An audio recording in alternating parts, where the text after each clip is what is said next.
How to zoom pictures in Canva.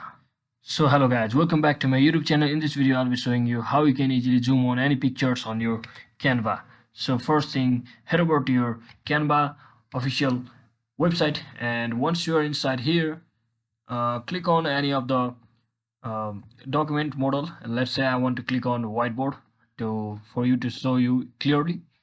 Let me just click on any of the image. Let me just click on any of the image which I had previously uploaded over here.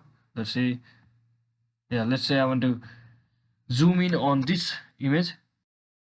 As you can see, I have brought a new image over here, and to zoom it, simply click on hover over your mouse over here, and once you do that, simply drag it like this. As you can see, it's being zoomed in, and you can do this as much as you want like this, and you can also reposition it. To reposition it, you can simply click it on the middle of it and simply put it wherever you like, and you can also further zoom it just like this. You can also zoom it from your page size over here, as you can see, if you want to zoom it more simultaneously, and just like that.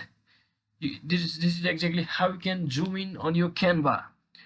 So hope this video was helpful. If it was, don't forget to like and subscribe to the channel. See you on the next one.